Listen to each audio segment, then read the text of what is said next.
Yeah? What's up, everyone? It is episode 298 of the F and Marks podcast, and I am the Brainless One. And I'll tell you right now, I came awfully close to winning my Brainless for this week, right before the podcast, and I can't wait to tell Cousin Jay about what had happened. Give me 1 second, I'll be right back. It's a little more light in here. Sorry about that. But yeah, so today for 298, we're going to discuss everything that happened at the Royal Rumble. I cannot wait to talk about this Royal Rumble. I cannot wait. It is fantastic. I've watched a number of Royal Rumbles in my time. A number of them. I've seen a lot of them. And let's get Cousin Jay in here. But my God, was that a fucking great Royal Rumble last Saturday. That was my favorite one. I'm not even going to lie. It was my favorite one that I watched. It surpassed Steve Austin in 97. It passed Ric Flair when Ric Flair won in 1992. It was fantastic. My only issue that I really had with it was the pitch black match. But we'll get into that in a bit. But yeah, it really was. It was a great Royal Rumble. The fact that they kicked it off with the Men's Royal Rumble was kind of surprising. I had a feeling that once that was the one that was leading off the show, that, what's up, Mike? It was nice to see the Men's Royal Rumble kind of lead off, because I really do think at the end of the day, the storyline with the Bloodline was much more important in regards to storyline wise for the Royal Rumble. So I really, what's up, Timmy? Honestly, it was good. I thought the Men's Royal Rumble was good. I thought the Women's Royal Rumble was very good. The title match at the end was really, really good. Let's try again, trying to get Cousin Jay back on here. I have no idea what is going on, but honestly, it was so good. Like I said, my only issue with the entire Royal Rumble pay-per-view or premium live event was the pitch black match. I didn't know what to make of that. Nobody knew what to expect of that. I don't think anybody really even what we got, did anybody really expect that that's what it was going to be? Really? I don't get it. It was, I'm just gonna get into it right now, because it's really been the thing that has been, back of my mind, that has been bothering me since last Saturday, was this pitch black match. Bologna soup. What's up, Jessica? Thanks for tuning in from the seafood department. LA Knight came out, did his thing, and, they did the lighting and all that stuff. And then when Bray Wyatt came out and he had the interesting face paint, I was like, okay, we're doing this again with Bray Wyatt. It's Jay, I have no idea what's going on with it either. I checked, there was no updates on my phone or anything for Facebook, so I have no idea. It just doesn't like me today, is my guess. But honestly, the whole face paint, the match itself, I don't know what to do or think with Bray Wyatt anymore. I don't. I know that I was one of those people who was out here every time just talking about having Bray Wyatt return to WWE, because I really wanted to see Bray Wyatt return, because I thought he would benefit more being under the umbrella of WWE, when in actuality, he's better off in Hollywood. That's what that was on Saturday. It was a Hollywood horror movie presentation, and I don't know what else to take of it. He should be in Hollywood. He should have his own TV show or a movie. He played one hell of a bad guy, make a hell of a lot more money doing it. And I'll tell you right now, he's a damn good talker. Shouldn't be hard for him to read a script to pull off a character like that. But I don't know. With him, I feel like he likes having the live audience and getting that reaction from the fans, which is why he keeps coming back. But he no-sold the shit out of the match once again. It was a squash match. I felt bad for LA Knight. I wouldn't be surprised if he came back as Max Dupree tonight, even though Maximum Male Models are now on Monday Night Raw. But, and then, they had the match. He beat him. And then he chased after him after he put on a different mask in the corner and chased after LA Knight. And then he throws him on the crash pad. And then Uncle Howdy or Uncle Lousy or Captain Howdy, whatever the hell you want to call him, jumps from the top. He just appears out of nowhere and jumps off and doesn't even hit him with an elbow. And then all the puppets came to life at the end. They were all up there. I don't know what to think, and I don't know what to understand anymore because I don't get it. It makes no sense. None of it makes sense. You're putting yourself in a predicament. I don't care if the Fiend's dead.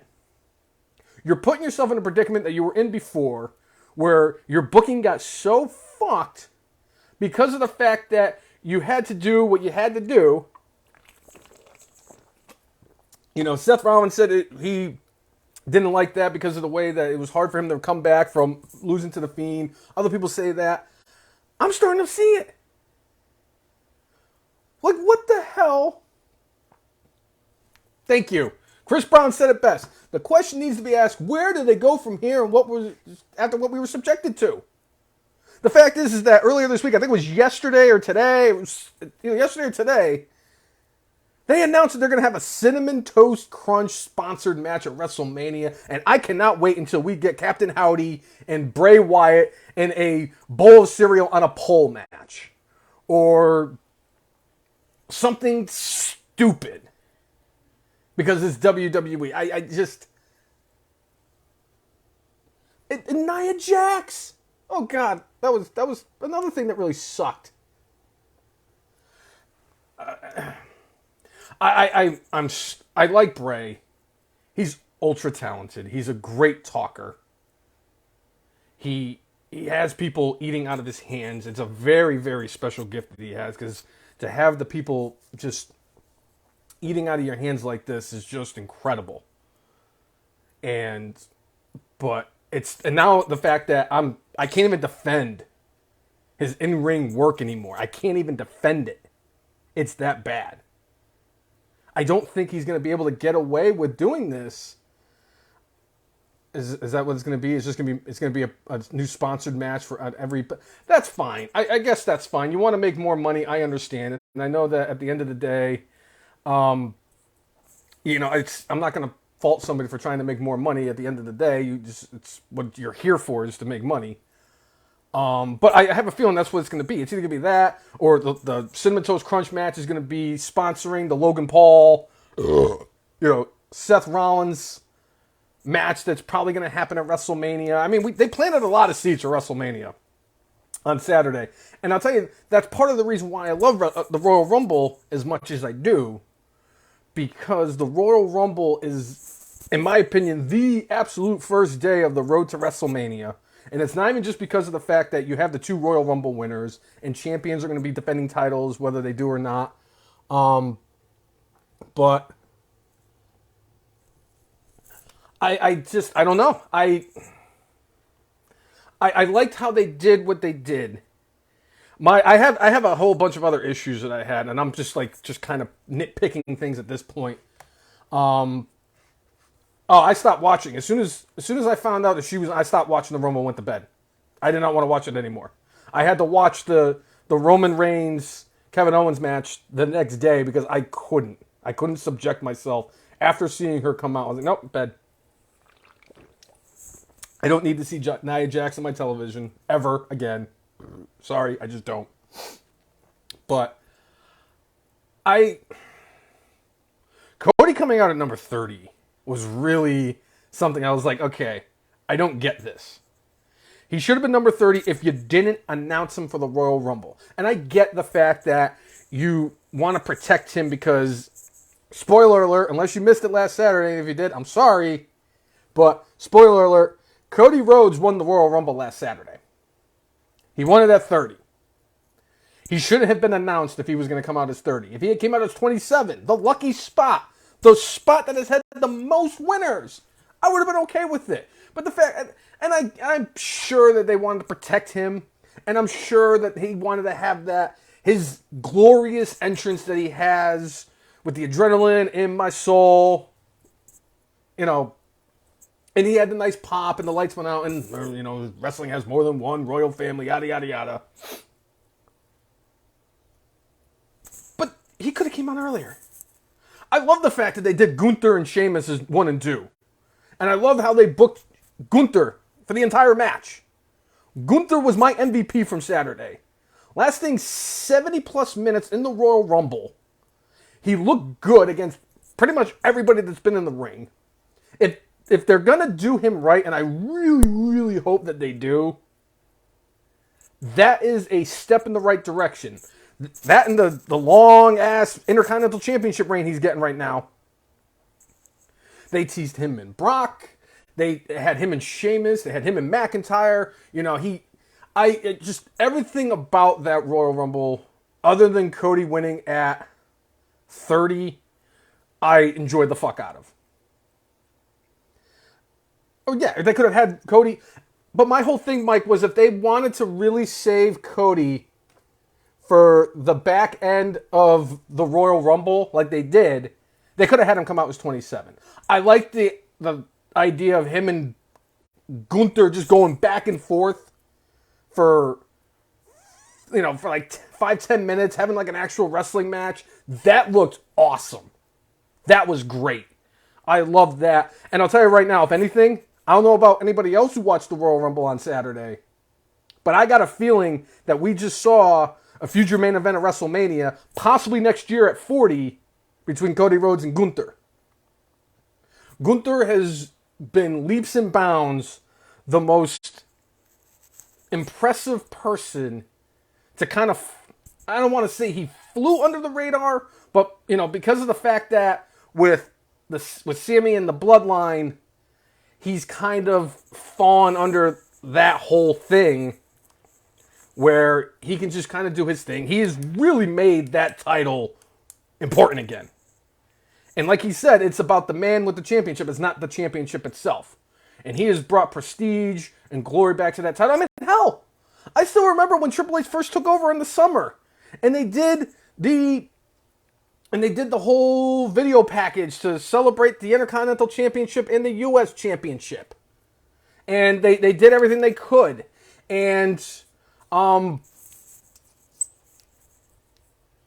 after that, I mean, Gunther won the belt. And I want to say Bobby Lashley had the U.S. title. And how many times did the U.S. title change hands since then? Gunther's been the champion since the summer. He's got like over 200 days. That man just doesn't lose belts when he wins them. He held the UK title longer than... The only person who's held the title in WWE longer than him is Roman Reigns right now. With the Universal Championship. With his long-winded reign that they have. Yeah? I don't know. What is everybody else's thoughts? What was everybody's thoughts about the Men's Royal Rumble? Were you happy for Cody? Did you want to see Sami Zayn? Were you impressed with Gunther? Did anybody's elimination really stick? Oh, I know Jay's going to agree with me on this one. I think we finally got some clarification with what they did, or what they're doing, with 7th time is the charm, Jay. 7th time, I'm telling you. I can feel it this time. Well, Michael Cole really just painted a picture of Elias, and they really just, after he came in there, he bashed the guitar over Gunther's back. He was in there for like 30-something seconds, and they said ever since he's come back, and he's been kind of, and they really just like, I got the sense that Triple H is punishing Elias as Elias because of Vince. I know he had that match with the orchestra of, their Symphony of Destruction or whatever it was. The choke slam on the fucking, on the piano was fucking awesome. I'm sorry. But, you know, he's been getting squashed. He lost to Omos in a squash match. He basically lost to Solo in a match where he got his ass kicked. He got eliminated in 30-some-odd seconds in the Royal Rumble. That's the only thing I can think of, is that he's getting punished. It's either that, or we look at what he did in NXT when Triple H was running the show. Clearly, Vince saw something in Elias that Triple H didn't.